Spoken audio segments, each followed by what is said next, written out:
ವೆಂಕಟೇಶ್ ದೊಡ್ಡೇರಿ ಅವರೇ, ನಿನ್ನೆಯ ಬೆಳಗು, ನಾನು 5 ಗಂಟೆಯಿಂದ ಲೈವ್ ಕೂತಿದ್ದೆ, ಅರ್ಲಿ ಮಾರ್ನಿಂಗ್. ಎಂದಿನಂತಲ್ಲ ಆ ಬೆಳಗು, ಆ ಬೆಳಗಿನ ಜಾವದ ದಿನಗಳು ಎಂದಿನಂತಿರಲಿಲ್ಲ, ಕ್ಷಣಗಳು ಎಂದಿನಂತಿರಲಿಲ್ಲ. ಒಂದಂತೂ ಹೌದು, ಭಾರತದ ಆಪರೇಷನ್ ಸಿಂಧೂರ್ ಹೆಸರಿನಿಂದ ಹಿಡಿದು ಭಾರತ ತೆಗೆದುಕೊಂಡಿರುವ ನಿರ್ಧಾರ ಪ್ರತಿಯೊಬ್ಬ ಭಾರತೀಯನಿಗೆ ಹೆಮ್ಮೆ. ಹೌದು, ಈ ಆಪರೇಷನ್ ಸಿಂಧೂರಿನಲ್ಲಿ ಭಾಗವಹಿಸಿದಂಥ ಭಾರತೀಯ ಸೇನೆಗೆ ನಾನು ಮೊಟ್ಟ ಮೊದಲನೇದಾಗಿ ಅಭಿನಂದನೆ ತಮ್ಮ ಮೂಲಕ ಸಲ್ಲಿಸಲಿಕ್ಕೆ ಪ್ರಾರಂಭ ಬಯಸ್ತೇನೆ. ಪ್ರಧಾನಮಂತ್ರಿಗಳ ಒಂದು ದಿಟ್ಟತನ, ಅವರ ಒಂದು ದೃಢ ಮತ್ತು ದೂರದೃಷ್ಟಿಯ ನಾಯಕತ್ವ. ಅವತ್ತು ಬಿಹಾರದಲ್ಲಿ ಅವರು ಮಾತಾಡ್ತಾ ಇರಬೇಕಾದ್ರೆ ಈ ಪಹಲ್ಗಾಮ್ ಒಂದು ಇನ್ಸಿಡೆಂಟ್ ಆದ ನಂತರದಲ್ಲಿ ಅವ್ರು ಹೇಳಿದರು, ಯಾರ್ಯಾರು ಉಗ್ರಗಾಮಿಗಳು ಈ ಕೃತ್ಯದಲ್ಲಿ ಆಗಿದ್ದಾರೋ ನಿಮ್ಮನ್ನ ಹುಡುಕಿ ನಾನು ಹೊಡಿತೀನಿ, ಮತ್ತೆ ಇನ್ಯಾವತ್ತೂ ಹೊಡೆದೇ ಇರತಕ್ಕಂಥ ಒಂದು ಪಾಠವನ್ನು ಕಲಿಸ್ತೇವೆ, ನಿಮಗೆ ಅಲ್ಲ, ನಿಮಗೆ ನೆರವನ್ನು ಕೊಡ್ತಕ್ಕಂಥವ್ರು, ನಿಮಗೆ ಟ್ರೈನಿಂಗನ್ನು ಕೊಟ್ಟಿರ್ತಕ್ಕಂಥ ಮಾತನ್ನು ಹೇಳಿದರು. ಅದನ್ನು ಕೇವಲ 14 ದಿನಗಳಲ್ಲಿ ಬರೀ ನಾವು ನಮ್ಮ ಇವ್ರು ಹೇಳೋ ಪ್ರಕಾರ ಬರೀ ಆ ಜಾಗದಲ್ಲೆಲ್ಲ 100 ಕಿಲೋಮೀಟರ್ ಅವ್ರ ಒಳಗಡೆ ಹೋಗಿ ಈ ಸರಿ ಹೊಡೆದು ಬಂದಿದ್ದೇವೆ. 100 ಕಿಲೋಮೀಟ್ರು, 30 ಕಿಲೋಮೀಟ್ರು, ಎಲ್ಲೆಲ್ಲಿ ಅವ್ರು ಉಗ್ರರು ಅಡಗಿದ್ರು ಅಲ್ಲೆಲ್ಲ ಹೋಗಿ ನಾವು ಇವತ್ತು ಅಟ್ಯಾಕ್ ಮಾಡಿ ಅವ್ರನ್ನ ಒಂದು 106 ಜನರ ಸಾಯಿಸಿ ಬಂದಿರತಕ್ಕಂಥ ಸಂದೇಶವನ್ನು ಅಂತಾರಾಷ್ಟ್ರೀಯ ಮಟ್ಟದಲ್ಲಿ ಇವತ್ತು ನಮಗೆ ಅಭಿನಂದನೆಗಳನ್ನು ಬರ್ತಿದೆ. ಅಮೆರಿಕ ಇರ್ಬೋದು, ಇಸ್ರೇಲ್ ಇರ್ಬೋದು, ವಿಶ್ವಸಂಸ್ಥೆ ಪಾಕಿಸ್ತಾನಕ್ಕೆ ಚಿಮಾರಿ ಹಾಕಿದೆ. ನಿಮಗೆ ಆಹಾರ ವ್ಯವಸ್ಥೆಗೆ ನೋಡ್ಕೊಳ್ಳೋಕೆ ಯೋಗ್ಯತೆ ಇಲ್ಲ, ನೀವು ಹೋಗಿ ಇದು ಮಾಡ್ತೀರಿ, ನೀವು ಅಣುಬಾಂಬ್ ಹಾಕ್ತೀರಿ ಭಾರತದ ಮೇಲೆ ಅಂತ ಹೇಳ್ತೀರಿ, ನಿಮ್ಮ ವ್ಯವಸ್ಥೆನ ಸರಿ ಮಾಡ್ಕೊಳ್ಳಿ, ನಿಮ್ಮ ಹಣಕಾಸು ಪರಿಸ್ಥಿತಿನ ಅಂತ ಹೇಳಿದೆ. ಏನು ಮೋದಿಜಿ ಅವರು ತಗೊಂಡಂಥ ನಿರ್ಧಾರ, ಈ ಆಪರೇಷನ್ ಸಿಂಧೂರ ಏನು ಇವತ್ತು ಪಹಲ್ಗಾಮದಲ್ಲಿ ಅವತ್ತು ಹೆಣ್ಮಕ್ಳನ್ನ ಪಕ್ಕಕ್ಕೆ ಕರೆಸಿ ನಿಮ್ಮ ಒಂದು ಧರ್ಮವನ್ನು ಕೇಳಿ ಅವ್ರಿಗೆ ಬಟ್ಟೆಯನ್ನು ಬಿಡಿಸಿ ಕಲ್ಮವನ್ನು ಓದಿಸಿ ಮಾಡಿದಂಥ ಅಪಮಾನ ಇದೆಯಲ್ಲ ಭಾರತೀಯರಿಗೆ, ಮತ್ತು 140 ಜನರಿಗೆ ನೇರವಾಗಿ ಮನಸ್ಸಿಗೆ ದೃಢವಾಗಿ ಕನೆಕ್ಟ್ ಆಗ್ತಕ್ಕಂಥ ಯಾರಾದರೂ ಒಬ್ಬ ದೃಢ ನಾಯಕ, ಒಂದು ನೇತೃತ್ವದ ನಾಯಕತ್ವ ಇದ್ದರೆ ಅದು ಮೋದಿಜಿಯವರು ಮಾತ್ರ ಈ ಒಂದು ಭರವಸೆಯನ್ನು ಕೊಡಬಲ್ಲರು, ಕೊಟ್ಟದ ಭರವಸೆಯನ್ನು ನೆರವೇರಿಸಬಲ್ಲರು ಅನ್ನೋಂಥ ಒಂದು ಅಂಶವನ್ನು ನಿನ್ನೆ ರಾತ್ರಿ ನಮ್ಮ ಈ ಒಂದು ರಾಷ್ಟ್ರಕ್ಕೆ ಮತ್ತು ಇಡೀ ಪ್ರಪಂಚಕ್ಕೆ ತೋರಿಸ್ಕೊಟ್ಟಂಥ ವ್ಯಕ್ತಿ ಯಾರಾದರೂ ಇದ್ದರೆ ಅದು ಮೋದಿಜಿಯವರು ಅಂತ ನಾನು ಹೇಳಿಕೆ ಬಯಸ್ತೇನೆ. ಆದರೂ ಕೂಡ ಈ ಪಾಕಿಸ್ತಾನಕ್ಕೆ ಇನ್ನೂ ಬುದ್ಧಿ ಬಂದಿಲ್ಲ. ಇವತ್ತು ನಮ್ಮ ಮೇಲೆ ಅಟ್ಯಾಕ್ ಮಾಡುವಂಥ ಪ್ರಯತ್ನ ಮಾಡ್ತಿದ್ದಾರೆ.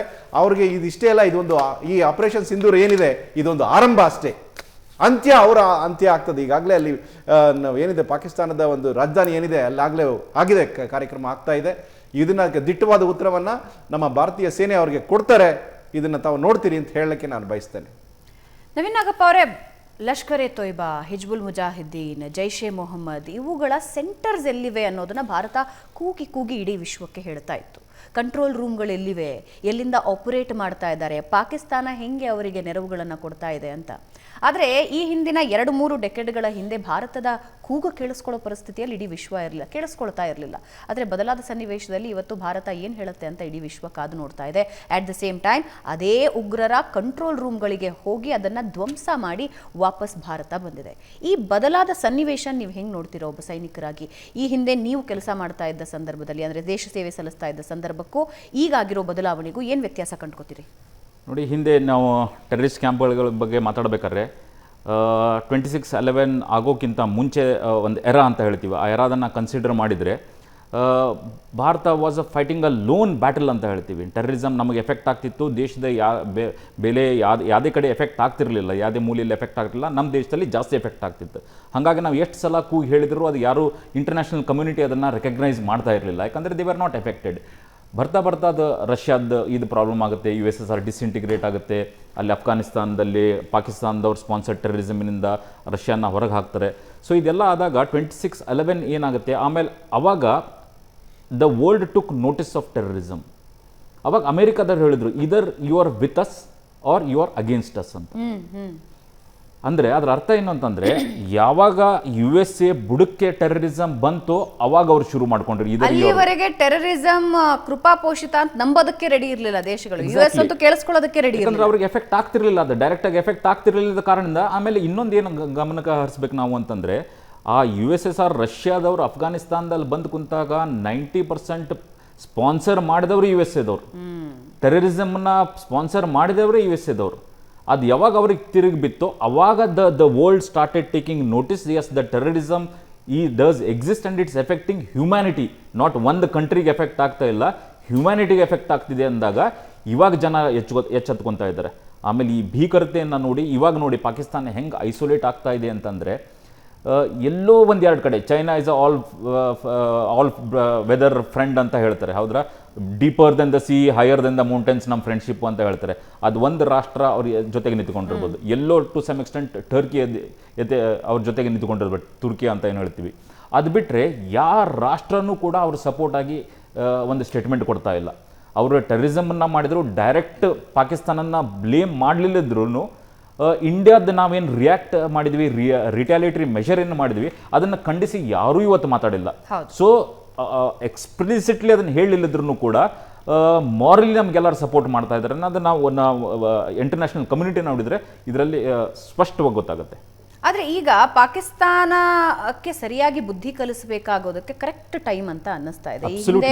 ಈ ಹಿಂದೆ ವಿಶ್ವಸಂಸ್ಥೆಯಲ್ಲಿ ನಾವು ಎಷ್ಟು ಸಲ ಹೇಳಿದ್ರು ಕೂಡ ಕೇಳಿಸ್ಕೊಳ್ತಾ ಇರಲಿಲ್ಲ. ಇವಾಗ ವಿಶ್ವಸಂಸ್ಥೆಯಲ್ಲಿರೋ ಎಲ್ಲ ದೇಶಗಳು ಭಾರತಕ್ಕೆ ಸಪೋರ್ಟ್ ಮಾಡ್ತಾ ಇವೆ. ಪಾಕಿಸ್ತಾನ ಐಸೋಲೇಟ್ ಆಗಿದೆ ಆ್ಯಂಡ್ ಪಾಕಿಸ್ತಾನ ಉಗ್ರರನ್ನ ಪೋಷಿಸ್ತಾ ಇದೆ ಅನ್ನೋದು ಬಯಲಾಗಿದೆ.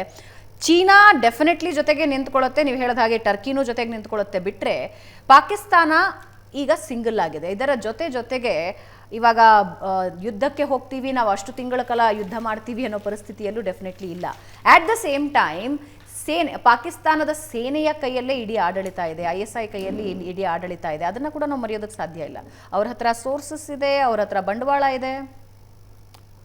ನೋಡಿ, ಅದೇನೋ ಹೇಳ್ತಾರಲ್ಲ, every nation has an army, but in Pakistan army has a nation ಅಂತ.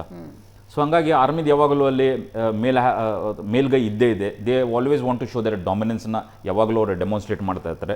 Coming back to the attack, ಏನಾಯಿತು ಅದ್ರ ಬಗ್ಗೆ ಚರ್ಚೆ ಮಾಡೋದಾದರೆ, ಹೌದು ನಾವು ಅಟ್ಯಾಕ್ ಮಾಡಿದ್ವಿ, ಸಿಂಬಾಲಿಕ್ ಅಲ್ಲ. ಅದು 9 ಕಡೆ ಇಮ್ಯಾಜಿನ್ ಮಾಡಿ, 9 ಕಡೆ ಸೈಮಲ್ಟೇನಿಯಸ್ಲಿ ಅಟ್ಯಾಕ್ ಮಾಡಬೇಕು ಅಂತಂದರೆ ಇಟ್ ವಾಸ್ ನಾಟ್ ಸಿಂಬಾಲಿಕ್. ಒಂದನೇದು. ಎರಡನೇದು, 9 ಕಡೆ ಅಟ್ಯಾಕ್ ಮಾಡಿದ್ವಿ ಅಂದರೆ 25-26 ಮಿಸೈಲ್ಸ್ನ ಹಾಕಿದ್ವಿ.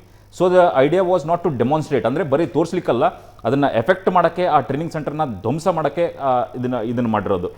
ಆಮೇಲೆ ಅದೊಂದು ಪ್ರೆಸ್ ಸ್ಟೇಟ್ಮೆಂಟಲ್ಲಿ ನಾವೇನು ಹೇಳ್ತೀವಿ ಅಂದರೆ, ಇಟ್ ಈಸ್ ನಾನ್ ಎಸ್ಕಿಲೇಟರಿ ಅಂತ ಹೇಳ್ತೀವಿ. ಅಂದರೆ ಇದನ್ನು ಮುಂದೆ ವರ್ಷಲ್ಲ, ನಾವು ನಾನ್ ಎಸ್ಕಿಲೇಟ್ ಮಾಡಲ್ಲ, ನೀವು ಎಸ್ಕಿಲೇಟ್ ಮಾಡಿದ್ರೆ ನಾವು ರೆಸ್ಪಾಂಡ್ ಮಾಡಿದ್ವಿ ಅಂತ. ನೀವು ಕರೆಕ್ಟಾಗಿ ಪ್ರಶ್ನೆ ಕೇಳಿದ್ರಿ, ಇದರಿಂದ ಟೆರರಿಸಮ್ ಮುಗಿಯುತ್ತಾ ಅಂತ? ಖಂಡಿತವಾಗ್ಲೂ ಮುಗಿಯಲ್ಲ.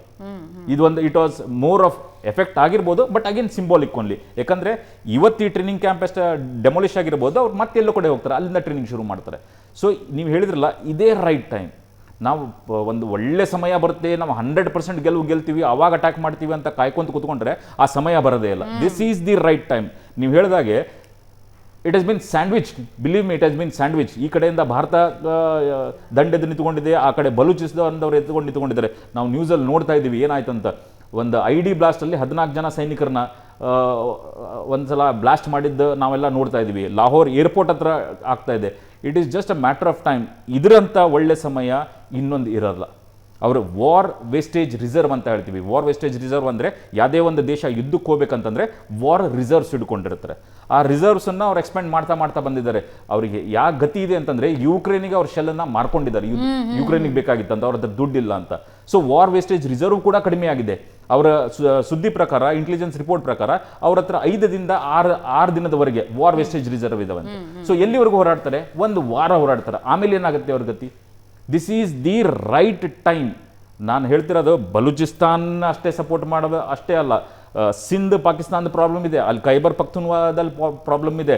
ಅವರ ಮೋಸ್ಟ್ ಪಾಪ್ಯುಲರ್ ಲೀಡರ್ ಅಂತ ಏನು ಹೇಳ್ತೀವಿ, ಅವ್ರನ್ನ ಜೈಲಲ್ಲಿ ಕುಂದಿರಿಸಿದ್ದಾರೆ. ಇದಕ್ಕಿಂತ ಒಳ್ಳೆ ಸಮಯ ಬೇಕಾ? ಇದಕ್ಕಿಂತ ಒಳ್ಳೆಯ ಸಮಯ ಸಿಗುತ್ತಾ? ಎಕನಾಮಿಕಲಿ ಅಷ್ಟು ಡೌನ್ ಆಗಿದೆ, ಮಿಲಿಟರಿಲಿ ಅಷ್ಟು ವೀಕ್ ಆಗಿದೆ, ಸ್ಯಾಂಡ್ವಿಚ್ ಆಗಿದೆ ಮಧ್ಯ ಕುತ್ಕೊಂಡು ಬಲೂಚಿಸ್ತಾನು ನಮ್ಮ ಕಡೆಯಿಂದ. ಸೊ ಇದಕ್ಕಿಂತ ಒಂದು ಒಳ್ಳೆ ಸಮಯ. ದ ಅಲ್ಟಿಮೇಟ್ ಸೊಲ್ಯೂಷನ್ ಏನು ಅಂತಂದರೆ, ಪಾಕಿಸ್ತಾನ ಅನ್ನೋ ಕಂಟ್ರಿನ ನಾವು 4 ಭಾಗ ಯಾವಾಗ ಮಾಡ್ತೀವೋ, ಸಿಂಧು, ಪಾಕಿಸ್ತಾನ, ಖೈಬರ್ ಪಖ್ತೂನ್ವಾ, ಬಲೂಚಿಸ್ತಾನ್ ಯಾವ್ದಾರ ಡಿಸ್ಇಂಟಿಗ್ರೇಟ್ ಆಯ್ದಂದ್ರೆ ಅಲ್ಲಿಗೆ ಇದಕ್ಕೆ ಫೈನಲ್ ಸೊಲ್ಯೂಷನ್ ಸಿಗುತ್ತೆ.